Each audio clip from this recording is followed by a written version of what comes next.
I wanted to spend the weekend with my grandchildren, but my son-in-law snapped, "You want to be with them? Pay $2,000. I smiled as if agreeing and handed him an envelope. He was expecting money, but found something else. When he opened it, his face turned white, and he roared with rage. Before we continue, please subscribe to the channel and write in the comments what time it is where you are now. I was halfway through the sports section when I heard the BMW pull into my driveway. The engine had a particular purr. Expensive, maintained, bought with money that should have gone elsewhere. I set down my coffee and waited. Neil didn't knock. The front door opened, and he walked in like he owned the place. Maybe he thought he did. "Carl, hey, good to catch you home on a Saturday." His smile was wide, practiced. He'd worn that same expression 2 years ago when he first asked to borrow $3,000 for what he called a consulting opportunity. "You got a minute? I wanted to run something past you." I folded the newspaper precisely, creasing it down the middle. "I've got time." He settled into the armchair across from me, leaning forward with his elbows on his knees. The posture of a man about to share something valuable, something exclusive. I'd seen it before. "There's this investment opportunity, a real estate syndication in Tampa. Ground floor stuff, Carl. My partner needs commitments by Monday, and I'm $5,000 short of my buy-in." He spread his hands, palms up. "I know it's last minute, but this kind of chance doesn't come around often." I took a sip of coffee. It had gone lukewarm. "What happened to the other opportunities?" I kept my voice level, the same tone I'd used giving orders at fire scenes. Calm, clear, impossible to misinterpret. His smile tightened. "What do you mean?" "The consulting gig in February of 23. That was $3,000. Then the cryptocurrency platform in July. $4,000. The marketing venture last April. $5,000 more." I met his eyes. $12,000 total, Neil. I kept track. The smile disappeared. He sat back, and something shifted in his face. The mask he'd been wearing developed cracks. "Those were investments, not loans. You know how business works. There's risk involved." His voice had an edge now, sharper. "Some things take time to mature." 2 years is plenty of time." I set my mug down carefully on the side table. "The answer is no." He stood abruptly. The movement was aggressive, meant to intimidate. He began pacing 3 steps toward the window, 3 steps back. "You spent 30 years running into burning buildings, Carl. What do you really know about building wealth in 2025? He gestured around my living room. Modest furniture, clean but dated. "You're sitting here in this same house, same routine, same outdated thinking. The world moved on. I'm comfortable." My hands remained still in my lap, and I earned what I have. "Comfortable?" He laughed, but there was no humor in it. "You know what comfortable gets you. Nothing. Meanwhile, Effie and I are trying to build something for Micah and Tyler's future, and you're worried about the ancient history." "Ancient history is $12,000 I'll never see again." His jaw clenched. He stopped pacing and stood directly in front of me, close enough that I had to tilt my head slightly to maintain eye contact. The intimidation was deliberate. "Let me explain something to you, old man." The words came slower now, each one chosen for maximum impact. "You think you understand modern business because you read the newspaper and watched the news? You don't. This investment is real, and it's happening with or without you. I'm giving you a chance to be part of my family's success." "I am part of your family." My hands tightened almost imperceptibly around the armrests. "I'm Effie's father. Those boys' grandfather." "Are you?" He tilted his head, studying me like I was a problem to solve. "Because from where I'm standing, you're choosing money over your own daughter, over your grandsons." The threat hung in the air between us, not quite spoken, but perfectly clear. "The answer is still no." I said it quietly, but firmly, the same way I'd told a rookie firefighter not to enter an unstable structure. "I'm done enabling this pattern." His expression went cold. The pretense of friendliness, of family connection, evaporated completely. "Your choice." He straightened, adjusted his jacket. "But don't be surprised if you stop hearing from Effie and forget about seeing Micah and Tyler. That's your decision right there. You're choosing it." He walked to the door, paused with his hand on the knob. "Think about what you're giving up over $5,000. Think real hard." Then he was gone. The door closed behind him, not slammed, but firmly enough to make a point. Through the window, I watched him get into his BMW, back out of the driveway with barely a glance at the rearview mirror. I sat in the sudden silence.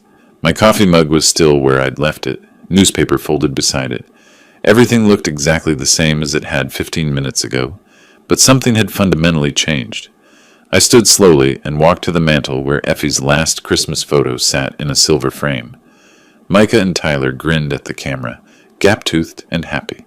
Effie stood between them, one hand on each boy's shoulder. Neil was positioned slightly apart, his smile not quite reaching his eyes, even then. I'd paid off their mortgage, $73,000 over 3 years, every payment on time, because Effie said they were struggling and she was scared they'd lose the house. I'd watched my savings account shrink month by month and told myself it was worth it. Family was worth it. The $12,000 in loans had come after that, after he already knew I'd give. I picked up my phone, stared at Effie's contact information. My thumb hovered over the call button, but I already knew what would happen if I called. Neil would be standing there, listening, or he'd have already told her what to say, how to handle me. I set the phone down. Outside, the neighborhood was Saturday morning quiet. Somewhere a lawnmower started up. Normal life continuing. I returned to my chair and sat down. The newspaper remained folded. The coffee was cold. I didn't move for a long time, just sat there feeling something crystallize inside me. Not anger, not quite. Something colder and more focused. Recognition, understanding, clarity about what happened next. By evening, I'd tried calling Effie 5 times. The first call went straight to voicemail, her voice cheerful, recorded months ago, asking me to leave a message. The second rang 4 times before the voicemail kicked in. The third, I let it ring until the system disconnected me. On the 4th attempt, she answered, "Dad, I can't." Her voice was barely above a whisper. "Effie, what's going on?" I kept my tone gentle but urgent. "Talk to me. I have to go." The line went dead. I stared at my phone screen. The call had lasted 6 seconds. The 5th call went to voicemail again. This time I left a message. "Effie, it's your father. I need to know you and the boys are okay. Call me when you can." She didn't call back. I spent Saturday evening sitting at my kitchen table, phone within reach, waiting. The wait stretched into night. I made dinner, grilled chicken, rice, and ate without tasting it. The phone stayed silent. By Sunday morning, I'd made my decision. The drive to Maple Ridge Drive took 15 minutes, though I'd driven it 100 times and could make it with my eyes closed. This morning, every traffic light seemed longer. Every turn felt deliberate. I wasn't rushing to a fire. I was walking into one. Their house looked the same as always. Red brick, white trim, landscaping I'd helped Neil install 2 summers ago. My truck looked out of place in the driveway next to his BMW, working-class vehicle beside something sleek and expensive. I walked to the front door and knocked, waited. Through the sidelight window, I could see movement inside, shadows crossing the hallway. Neil opened the door. He didn't step aside. "Carl!" His voice was flat, neutral. "This isn't a good time. The boys have activities scheduled." Behind him, I could see into the living room. Micah and Tyler were building something with blocks on the floor, their voices carrying that particular excitement children have when they're deep in play. Effie moved through the background, from kitchen to dining room, carrying plates. I'd like to see them. I kept my hands at my sides, non-threatening, just for a few minutes. Like I said, not a good time. He adjusted his stance, filling the doorframe more completely. His arms crossed his chest. "They're busy. We've got a schedule to keep." 5 minutes. No. We stood there, 2 men separated by a threshold. Through the doorway, Micah's voice rose in triumph. "Tyler, look, the tower's taller than me." The sound of my voice must have carried because suddenly both boys looked toward the door. "Grandpa!" Micah dropped his blocks and ran. Tyler followed, their feet pounding on the hardwood floor. They hit Neil from behind, trying to squeeze past his legs. Tyler managed to duck under his father's arm, launching himself at me with complete trust that I'd catch him, which I did, kneeling down fast enough to wrap him in a hug. "Grandpa, we made a fort yesterday and Mom let us sleep in it." Tyler's words tumbled out in a rush. "And I lost another tooth, see?" He pulled back his lip to show me the gap. Micah was still trying to get past Neil, who had grabbed his shoulder. "Boys!" Neil's voice cut through their excitement like a blade. Inside. Now. But Grandpa just got here. Micah started. I said now.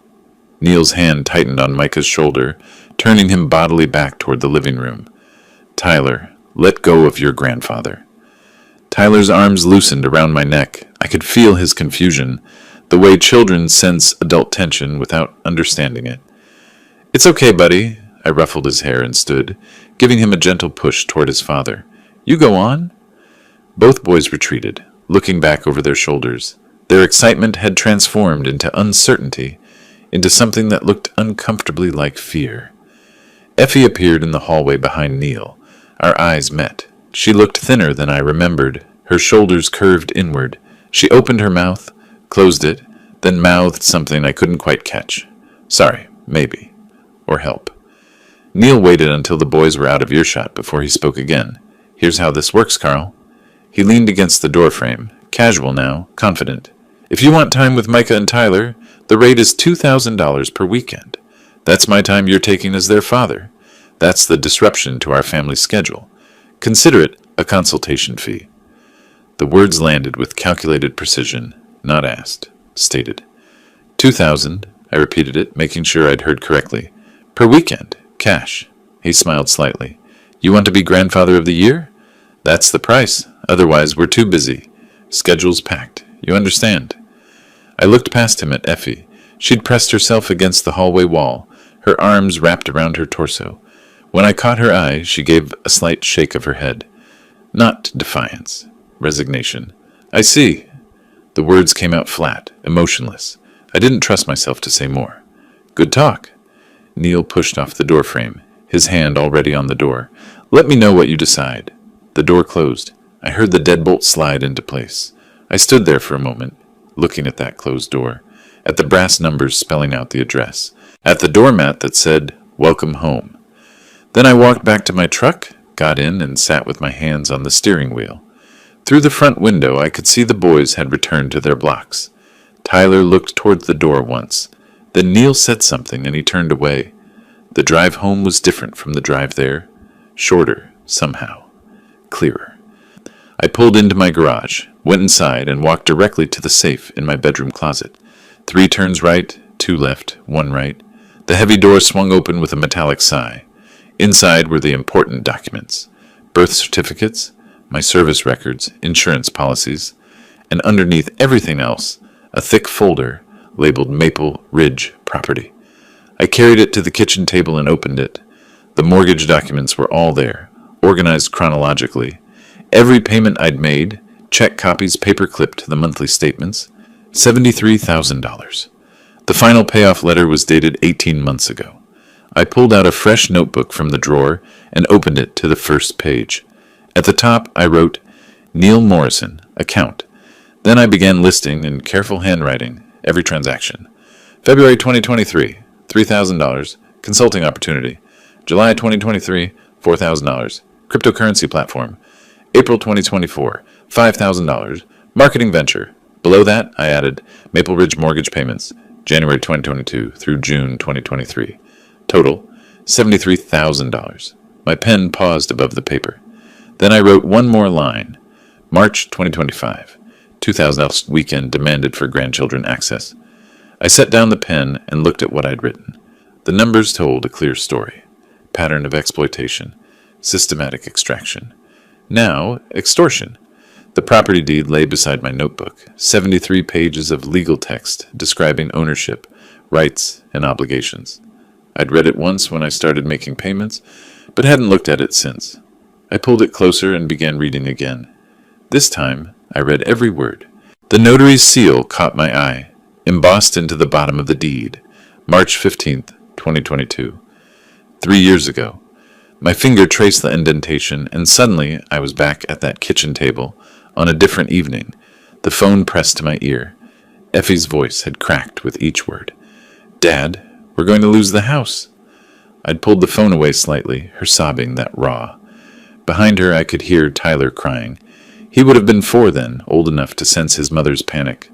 The bank sent the final notice. $68,000. We have 30 days, and I don't know what to do. She'd taken a shaky breath. The boys, where will we go?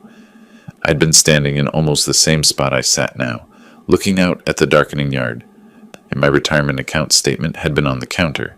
$72,000, accumulated over 30 years of service, nearly everything I had. How much do you need?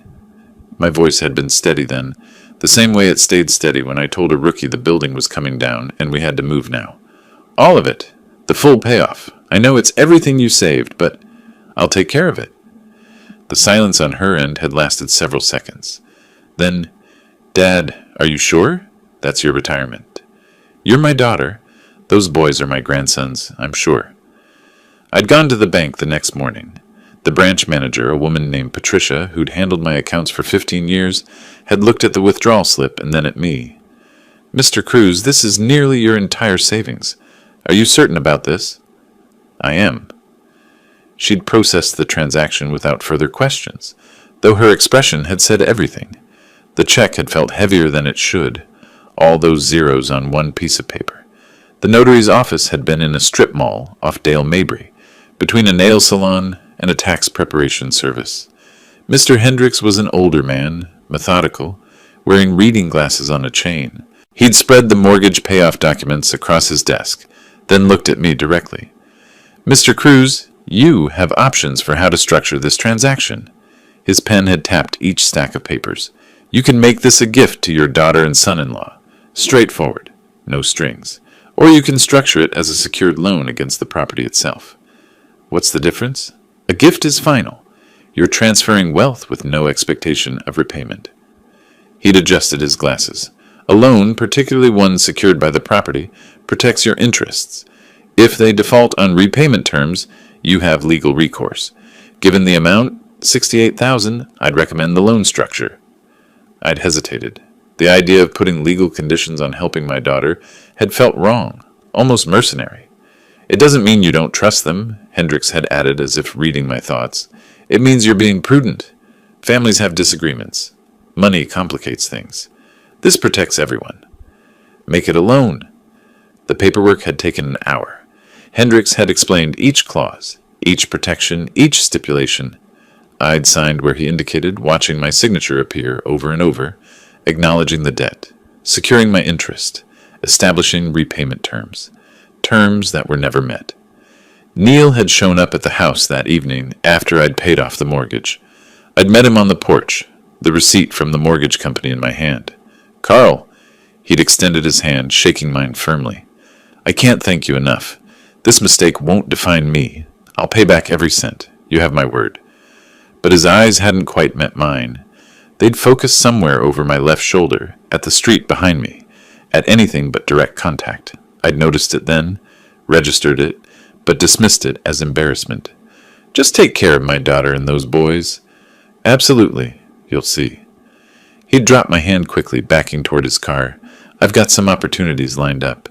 Real estate consulting. Some cryptocurrency recovery strategies. This is temporary. 6 months, maybe a year, and I'll have your money back. 3 months later, he'd called about a business opportunity. $2,000. Just to secure his position in a consulting firm. Once I'm established, Carl, the money will flow. This is the foundation. I'd sent the check. 4 months after that, another call. $3,500 for an emergency. Car repairs, medical bills, something urgent that couldn't wait. Just this once, and then I'm on my feet. I'd sent that check too. The requests had continued, each one accompanied by promises, explanations, assurances, each amount slightly larger than the last. Each promise more elaborate. I tracked them all in my checkbook, watching the pattern emerge but convincing myself it was temporary, that Neil was just struggling to gain traction. Now, sitting at my kitchen table in the present, I looked at the numbers I'd written in my notebook. $12,000 in additional loans, none repaid, and now $2,000 demanded per weekend to see my own grandsons. I pulled the deed closer, reading the language Hendricks had insisted on. Secured loan against property located at 2847 Maple Ridge Drive. In the event of default, lender maintains priority interest. I hadn't been saving their home. I'd been funding Neil's next gamble, and the next, and the one after that. The documents were still in my name. The loan secured. The notary had been right to structure it this way, even if I hadn't fully understood why at the time. I gathered the papers together, straightening them into a neat stack. The mortgage deed on top, the payment records beneath, my notebook with its careful accounting at the bottom. $73,000, plus $12,000, $85,000 total. I'd given them a home thinking it would build a future. Now those same documents could reclaim it. The kitchen had grown dark while I'd been lost in memory. I reached for the light switch, then stopped. The darkness felt appropriate, clarifying. I'd protected my family, fed his addiction to risk. The difference was becoming clear. My phone sat on the table beside the papers. I picked it up, pulled up my browser, typed Property Law Attorney Tampa. Several names appeared. I scrolled through them, reading credentials, areas of practice, client reviews. Then I set the phone down without calling. This required planning, not impulse. Strategy, not reaction. I'd spent 30 years responding to emergencies. This wasn't one. This was something that needed to be done right. The papers could wait another day, maybe a week. But they wouldn't wait forever. 3 weeks gave me time to think and to plan. I spent the days maintaining my routines. Coffee at 6, newspaper by 7, lunch at noon. But the property documents stayed on my kitchen table, moved aside for meals, and then returned. I researched property law in Florida, reading statute after statute on my laptop, took notes in the margins of my notebook, learned terms I'd never needed before, subordinate interest, foreclosure timelines, notice requirements. The calendar showed April approaching. On the 12th, I marked April 19th and 20th with a red pen. Lake Tarpon, bass fishing. I'd taken Micah and Tyler out there every spring since Micah turned 6. They loved it. The early mornings, the excitement when a line went tight, the competition over who caught the bigger fish. I went out to the garage and found my tackle box on the high shelf, opened it, checking the contents. Hooks needed replacing. The monofilament line was probably brittle. I made a list. New line, split shot weights, a few plastic worms in chartreuse. The fishing rods leaned in the corner, still rigged from last year. I ran my hand along one, imagining Tyler's small fingers gripping it, his face concentrating as he learned to cast. Wednesday evening came. I waited until 7:30, late enough that Neil would be at one of his business meetings, a pattern I'd observed over the years. He was always gone Wednesday evenings, returning around 10 or 11. I dialed Effie's number. She answered on the third ring. "Hello?" Her voice was quiet, almost a whisper. "Effie, it's Dad." I kept my tone light, conversational. "I was thinking about taking the boys to Lake Tarpon next weekend. The weather's supposed to be perfect for base." Silence. Then, "Oh, Dad, A pause like she was listening for something. "Let me ask Neil. He handles the boys' schedule now." Handles. Not, "we decide together," or "I'll check the calendar." Handles. "Since when do you need permission to let your father see his grandsons?" I kept the edge out of my voice, but barely. "It's not like that. He's better at keeping track of their activities. Sports, school projects. There's a lot to coordinate."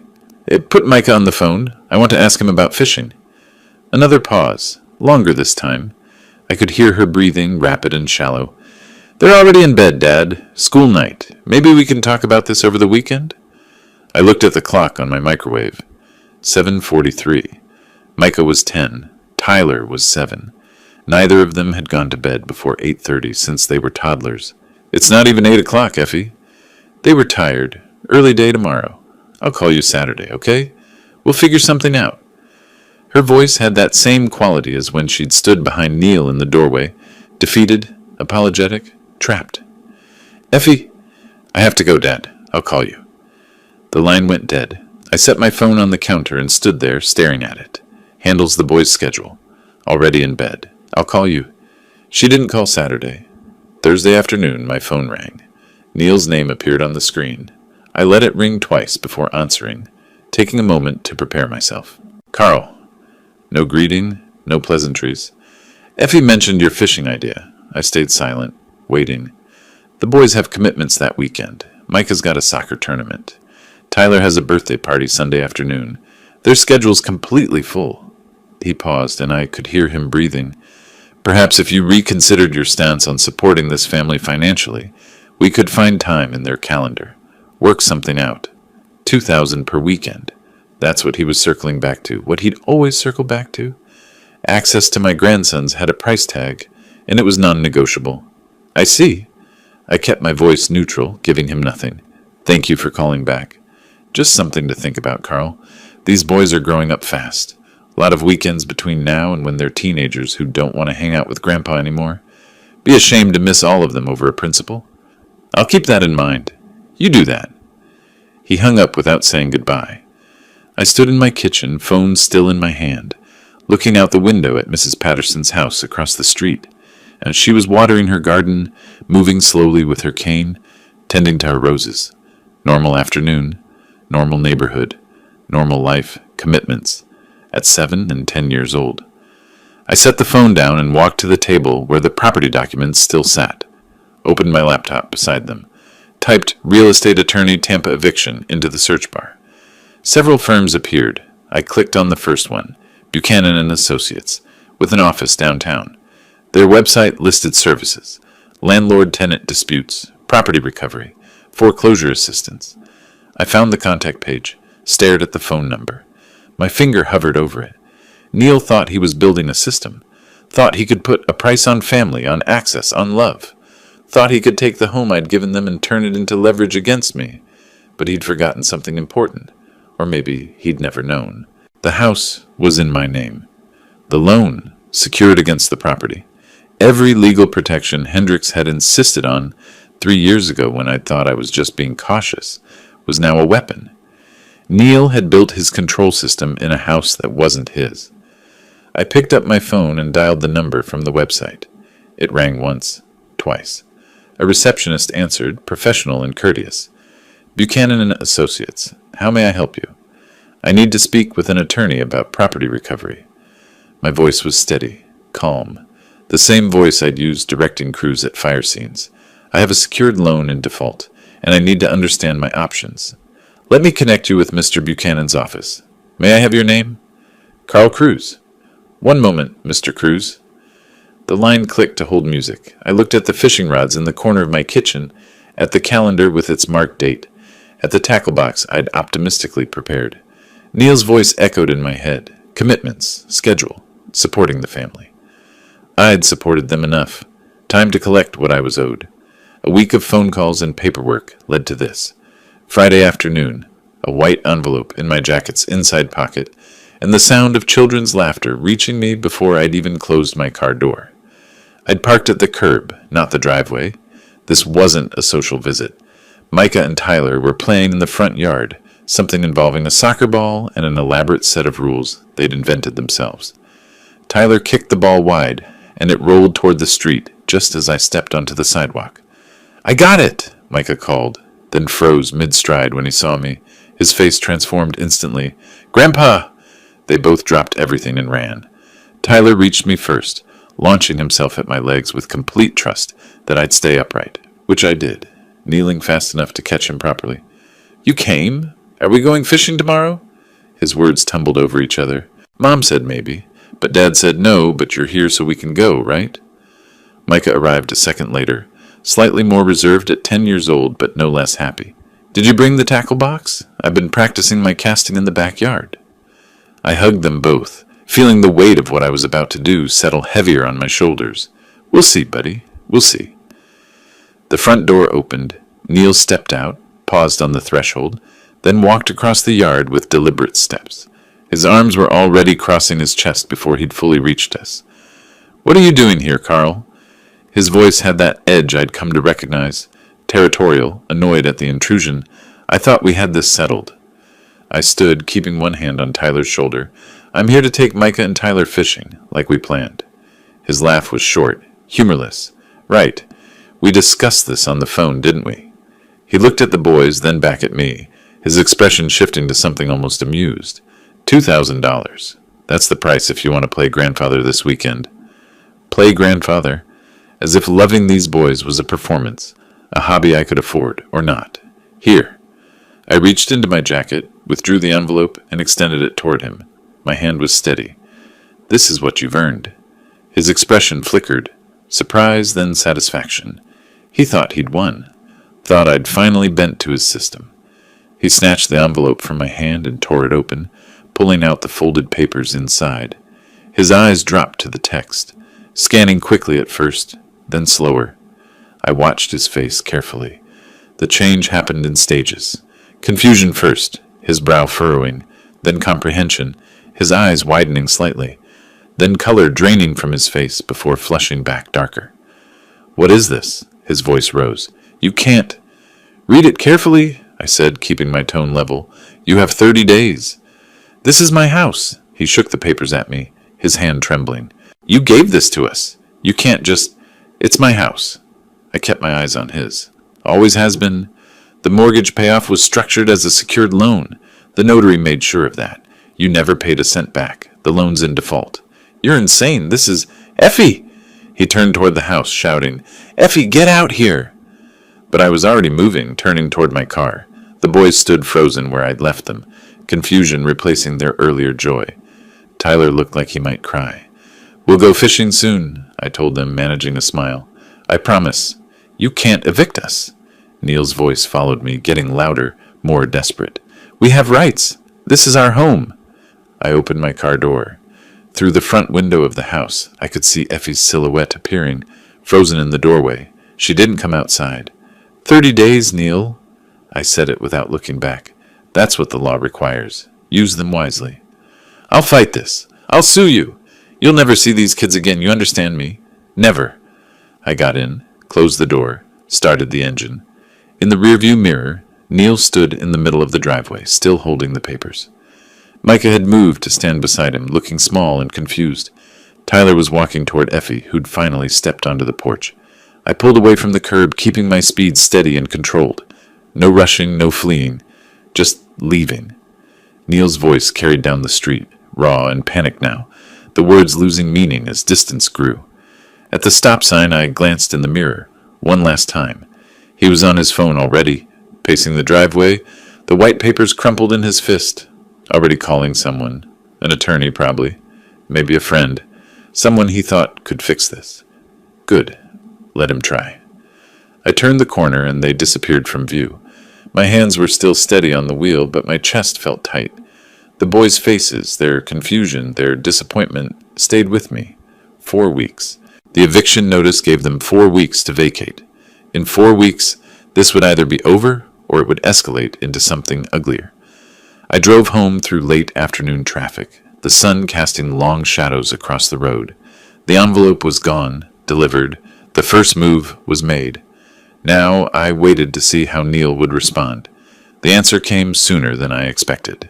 The envelope from Superior Court of Hillsborough County arrived on Tuesday morning, 6 days after I'd handed Neil the eviction notice.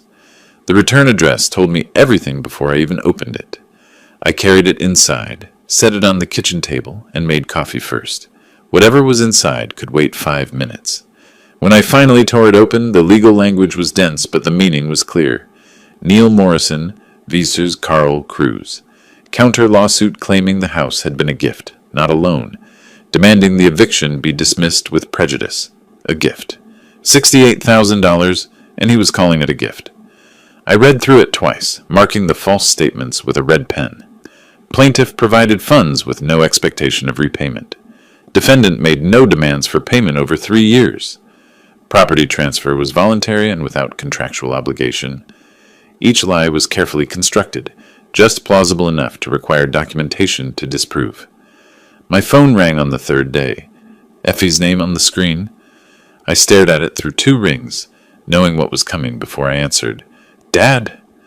Her voice was thick, like she'd been crying for hours. Maybe she had. "Please, you're tearing this family apart." I moved to the window, looking out at the street. Mrs. Patterson was bringing in her trash cans, moving slowly with her cane. Normal Wednesday afternoon. "Effie, can't you just stop this? Can't we fix this without lawyers and courts and..." Her voice broke. "The boys are asking questions. Micah wants to know why you're trying to take our house. Tyler thinks you're mad at him." That landed harder than anything Neil had thrown at me. I closed my eyes. "Sweetheart, I'm not mad at you or the boys. I'm not even mad at Neil. Not really." I tried to keep my voice gentle. "But I can't keep enabling this pattern. He made your children bargaining chips. He put a price tag on being their grandfather. He's just stressed about money. If you'd help instead of attacking. She caught herself, couldn't finish the accusation. I've helped. $68,000 worth, plus another $12,000 since then. $80,000, Effie.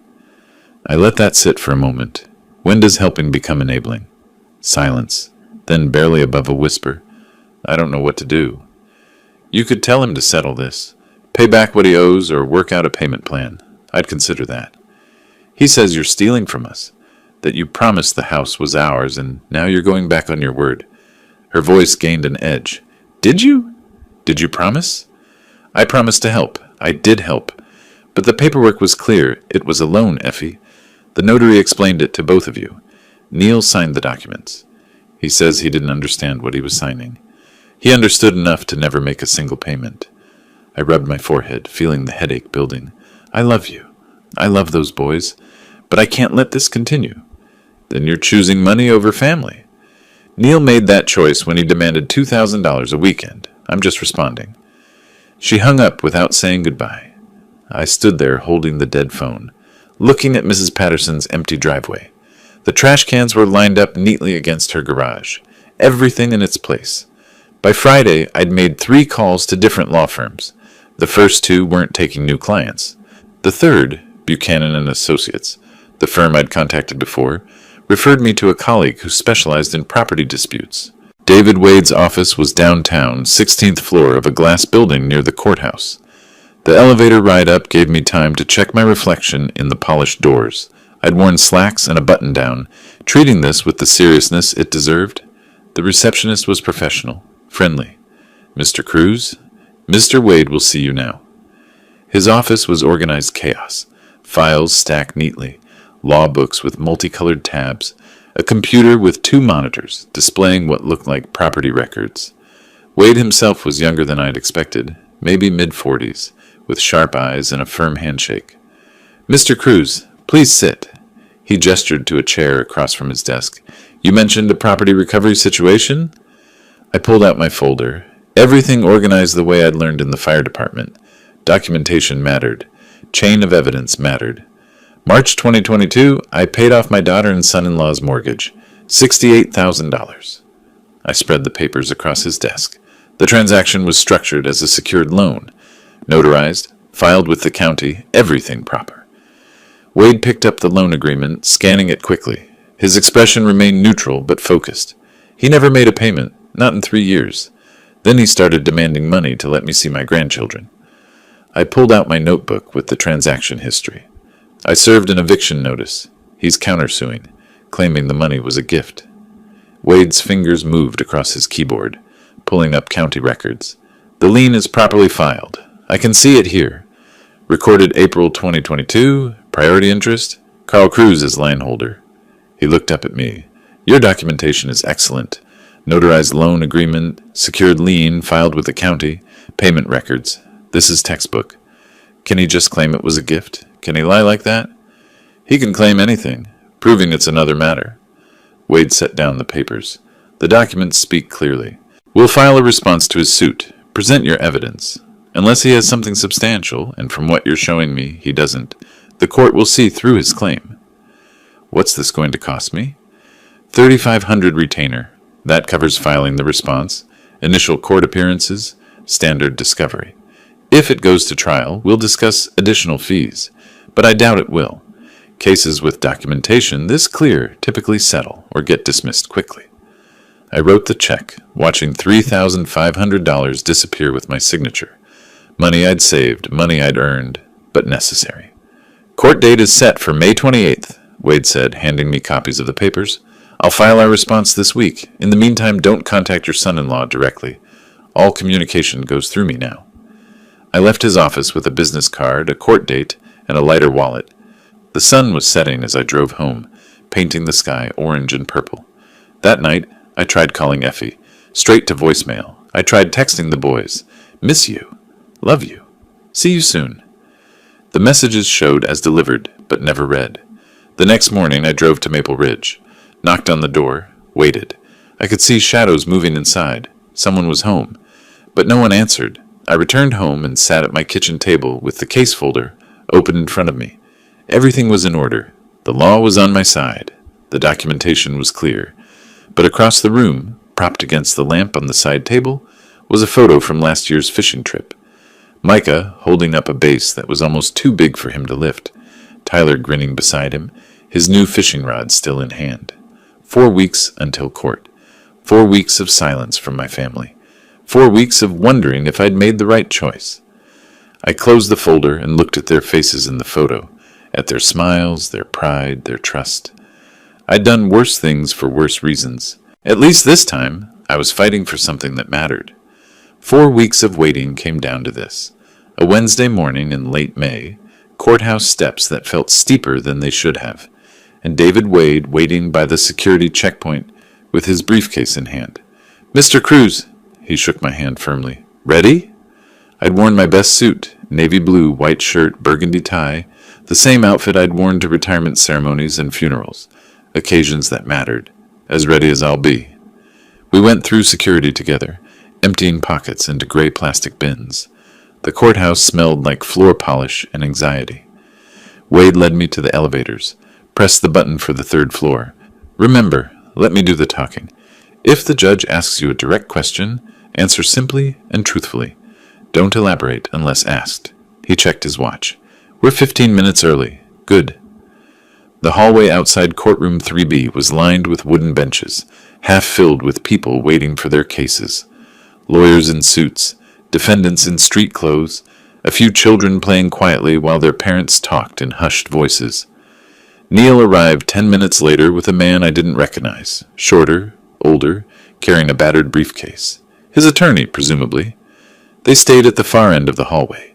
Neil's eyes met mine once, then looked away.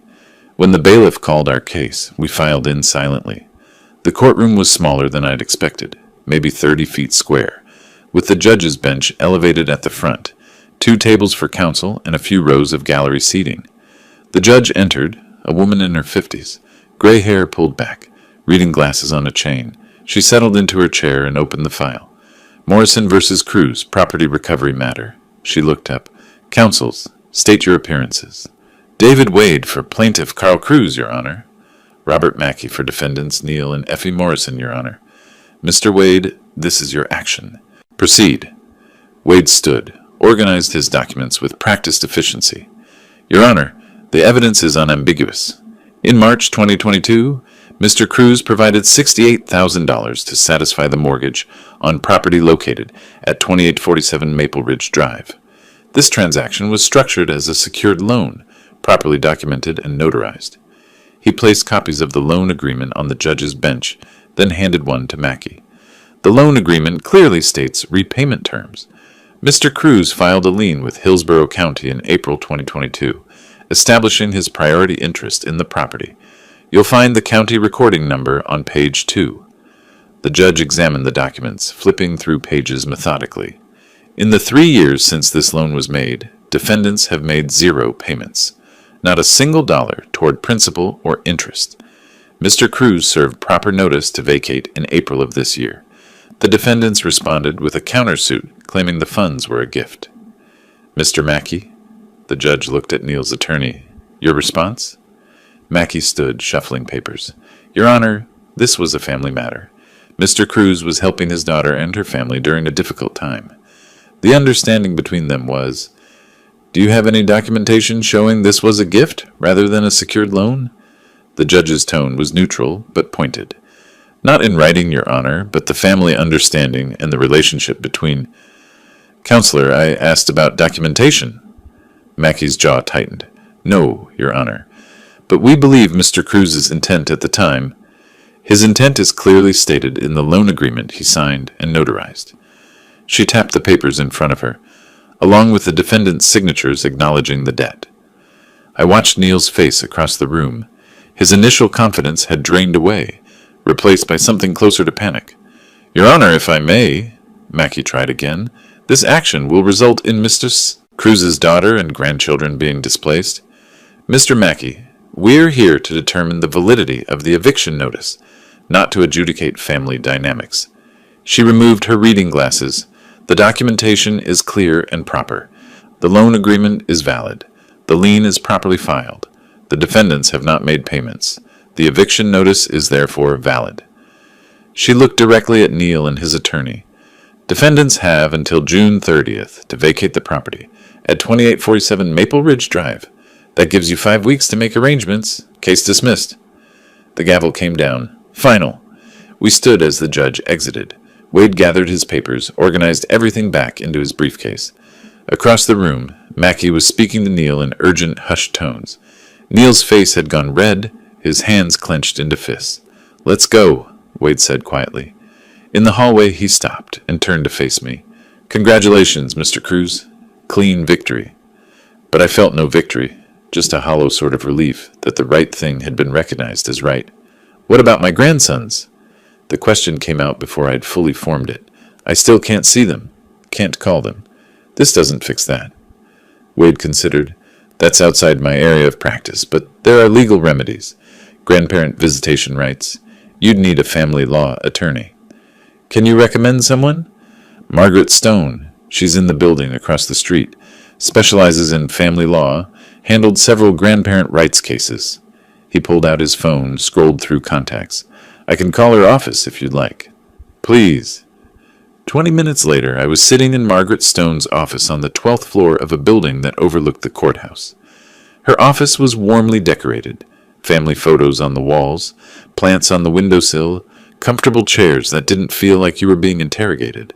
She was maybe 55, with gray streaking through dark hair, wearing a pantsuit and practical shoes. Her handshake was firm without being aggressive.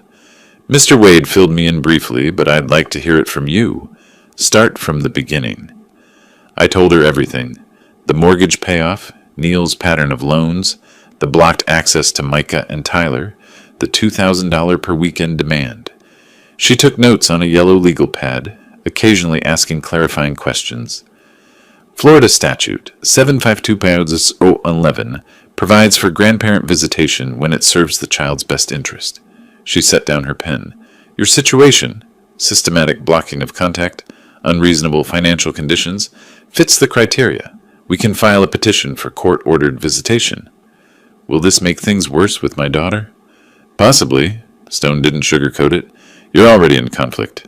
This adds another legal front, but it also protects your relationship with the boys. Without court intervention, Neil controls all access. This removes that power from him." "What's the timeline?" "I'll file the petition this week. They'll be served within days. Hearing typically scheduled within 4 to 6 weeks. The court takes these cases seriously, especially when there's evidence of parental alienation. How much? $2,800 retainer. That covers filing, initial hearing, and standard preparation." I wrote the check. Another piece of my savings gone, another legal battle joined, but necessary. "One thing, Mr. Cruz." Stone looked at me seriously. "This might be the push your daughter needs. Sometimes people can't see clearly until forced to by outside pressure. The court process might help her recognize the situation she's in." I left her office with another business card, another case folder, another court date to wait for. The petition was filed on Friday. By Monday, Neil would receive notice that I wasn't stopping at the house. I was fighting for what mattered. 2 boys who missed their grandfather and didn't understand why the adults around them had gone to war. That evening, I sat at my kitchen table with both case folders in front of me. The property case, 1. The visitation case, just beginning. My phone sat beside the folders, silent. No calls from Effie, no texts from the boys. June 30th was 5 weeks away. The visitation hearing, probably late June or early July. Everything was moving forward. Everything was in order, but the boys still felt impossibly far away. The third landlord that week handed the application back with the same apologetic expression the others had worn. "I'm sorry, but with this credit score and the recent legal judgments showing up on the background check." She slid the papers across the desk. "We can't approve your application." I wasn't there to see it, but Effie told me later. The way Neil's jaw had clenched, the way his hand had crumpled the application before he caught himself, the way they'd walked to the car in silence while Micah and Tyler asked when they'd see their new room. It was the first week of June, 26 days until the eviction deadline. They tried 4 more places over the next week. Apartments, townhouses, even a small house with yard space for the boys. Each time, the same result. Credit too low. Debt-to-income ratio too high. Recent legal filings showing liability. Neil had built his life on borrowed money and charm.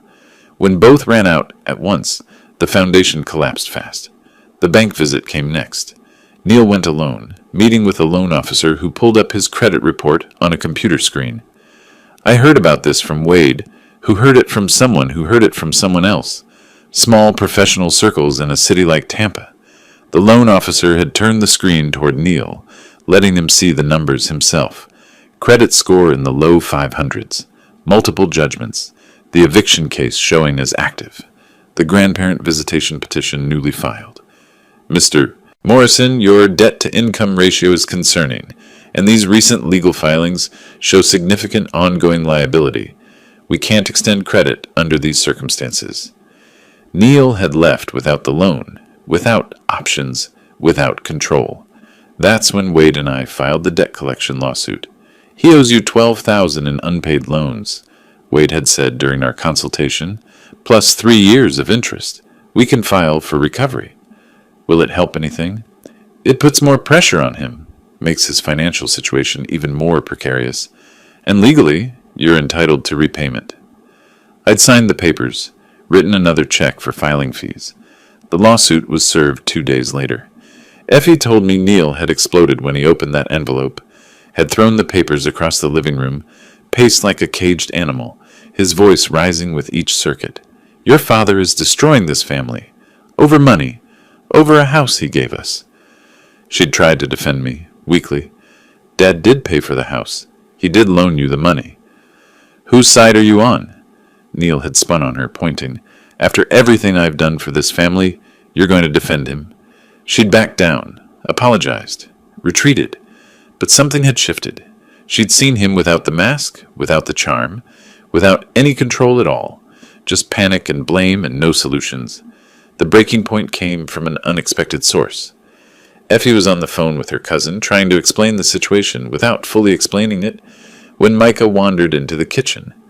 Mom, why can't we see Grandpa anymore? The question was innocent, direct, asked without understanding the complexity of adult conflict, without knowing about lawsuits and evictions and money. It's complicated, honey. Adult stuff. But he always takes us fishing this time of year.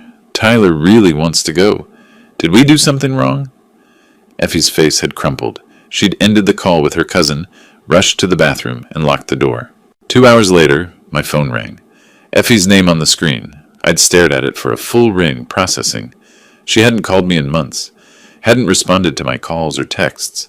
And now, her name appearing, I answered on the third ring. Effie? Dad? Her voice broke immediately. It's me. Everything's falling apart. I don't know what to do. I moved to the living room window, looking out at the street. A normal Tuesday afternoon. Mailman delivering packages. Neighbor washing his car. Sweetheart, tell me what's happening. I'm here. We can't find a place to live. No one will rent to us. Neil's credit is... I didn't know how bad things were. She was crying openly now. And the boys keep asking about you. Micah wanted to know if they did something wrong, if that's why you don't visit anymore. Each word landed like a physical blow. You know that's not true. You know I've been trying. I know you have. She took a shaky breath. He's not handling any of this well. He blames you for everything, but I can see he doesn't have any answers. No plan, no money, nothing. You and the boys can stay with me. I said it carefully, offering without pushing. You know that, right? My door is always open. Silence. Then, I can't. I can't do that to him. Effie, I just needed to hear your voice, Dad. I needed someone who... She trailed off, couldn't finish. I'm not going anywhere. When you're ready, I'm here. I have to go. Neil's coming back. The panic returned to her voice. Don't tell him I called. Please. I won't. I love you, sweetheart. I love you too. The line went dead. I sat with the phone in my hand, staring at the blank screen. She'd called. After all these weeks of silence, of blocked calls and ignored texts, she'd reached out. Not because I'd demanded it, not because a court had ordered it, because she'd needed her father. The wall Neil had built around her was showing cracks. Small ones. Hairline fractures in concrete that looked solid, but wasn't. How long before those cracks spread? How long before the whole structure came down? June 30th was 2 weeks away. The visitation hearing was scheduled for July 8th. Stone had called that morning with the date. Neil was running out of time, out of options, out of places to hide from the consequences of his choices. And Effie was starting to see it, starting to question, starting to crack. I set the phone down and looked at the calendar on my kitchen wall. Red circle around June 30th, another around July 8th. Checkpoints in a long battle. Victories that felt hollow because the real prize, time with Micah and Tyler, remained just out of reach. But Effie had called. That meant something. It had to mean something. The family court felt different from where we'd fought over the house. Smaller, somehow more personal. When Effie passed me in the courthouse hallway, she wouldn't meet my eyes. Neil walked 3 steps ahead of her, rigid and silent. Margaret Stone was already at the plaintiff's table when I entered the courtroom, files organized in neat stacks. She looked up, nodded once. "Ready?" she asked quietly. I wasn't sure, but I nodded anyway. The judge entered, a man this time, maybe 60, with salt and pepper hair and reading glasses perched on his nose. He settled into his chair and opened the file. Cruz versus Morrison, petition for grandparent visitation. Miss Stone, you may proceed. Stone stood, smoothing her jacket.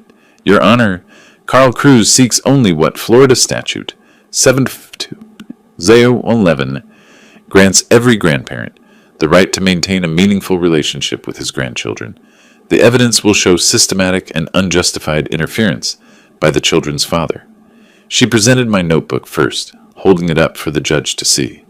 Page after page of dates, times, attempted phone calls that went unanswered, visits to the house that were refused. April 20th, phone call declined. April 27th, denied entry at the door. May 4th, text messages ignored. Stone's finger traced down the entries, a pattern spanning months of deliberate exclusion. Then she called her first witness, Mrs. Patterson, my neighbor. I hadn't known Stone had contacted her. Mrs. Patterson walked to the stand slowly, using her cane, and was sworn in.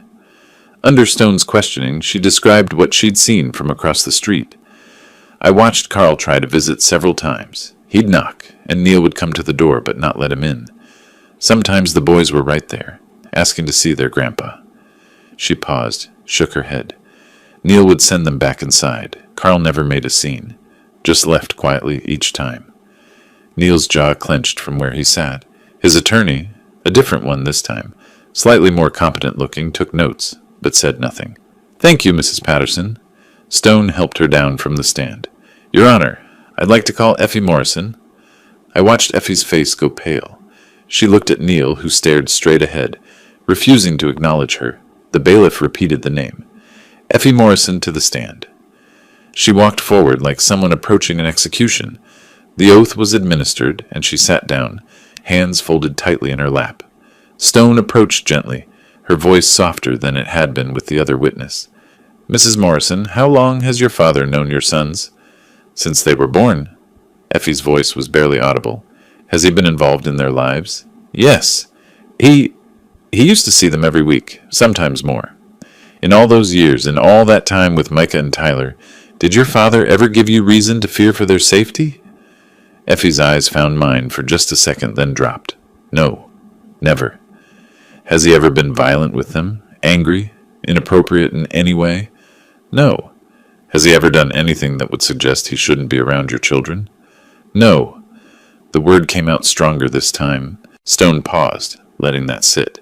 Mrs. Morrison, who made the decision to prevent your father from seeing Micah and Tyler?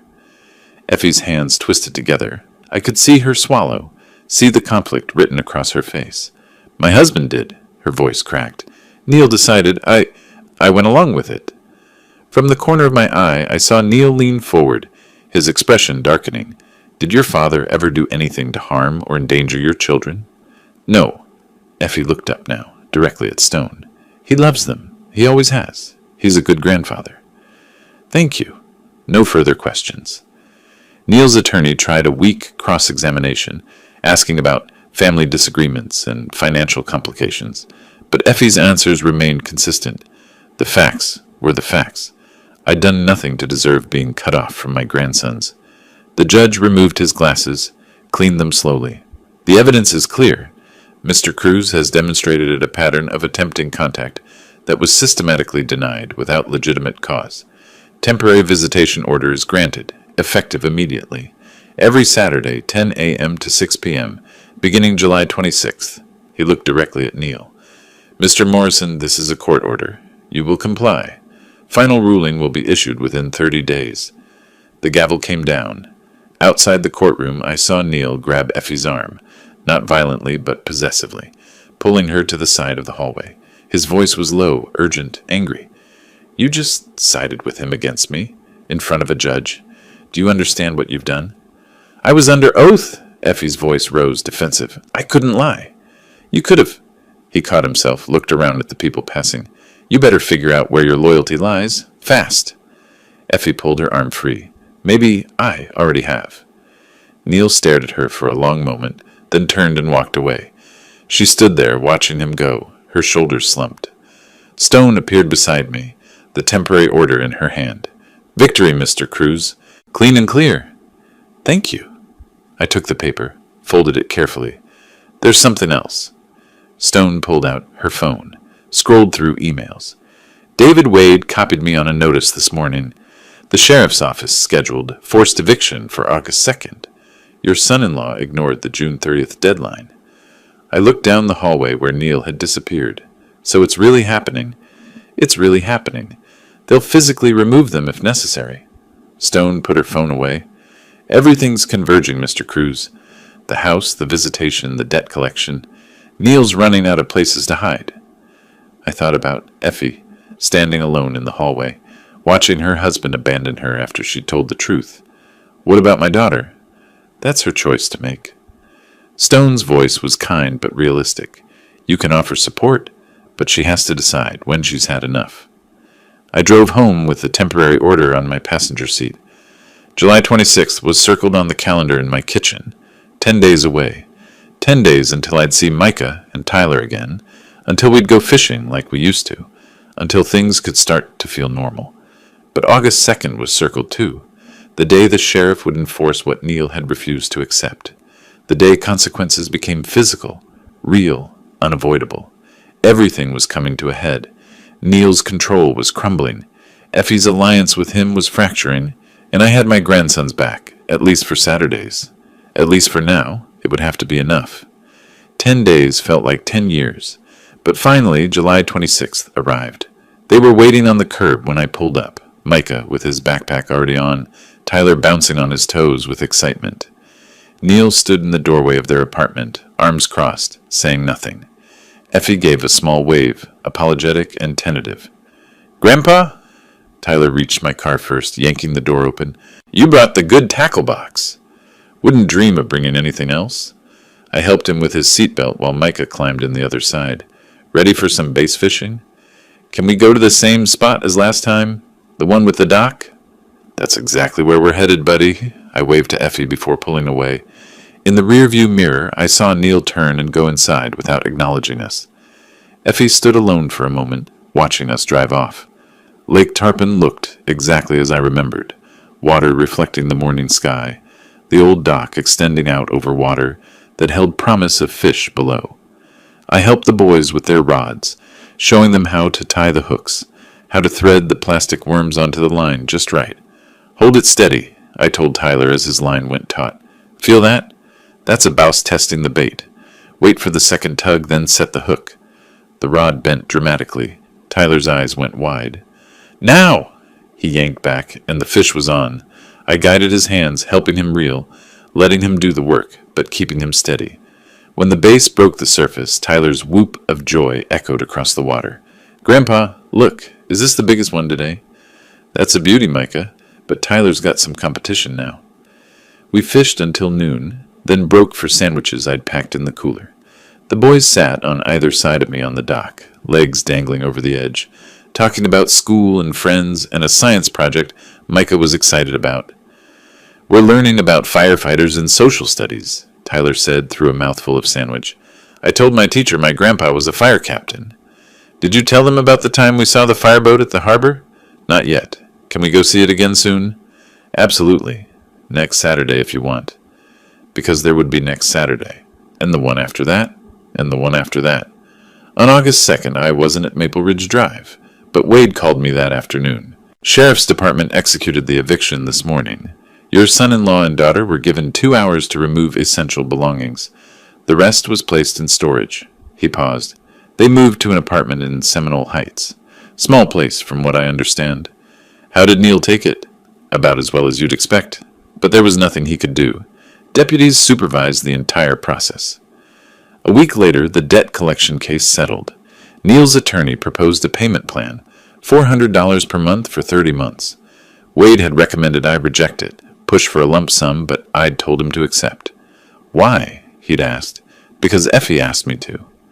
She'd called the day before, asking if there was any way to make the payments manageable. She's trying to rebuild. I'm not going to make that harder than it needs to be. The call from Effie came on a Tuesday evening in mid-August. I was reading the newspaper, the same routine I'd had for years, when my phone rang. Dad? Her voice was different, vulnerable but clearer somehow. I need to say something. You were right. About everything. I was too scared to see it. I set down the paper. Sweetheart, what matters is what you do now, you and the boys. That's what I care about. I'm thinking about leaving him. The words came out in a rush, like she'd been holding them back. I don't know how yet. Don't know where I'd go or how I'd manage, but I can't keep living like this. I can't let the boys grow up thinking this is what family looks like. Whatever you decide, you'll have a place here. You and Micah and Tyler. Always. She was quiet for a moment. He blames you for everything. The house, the money, me testifying in court. He can't see that he did this to himself. Do you see it? I do now. I should have seen it years ago. I'm sorry, Dad. I'm so sorry. You were trying to hold your family together.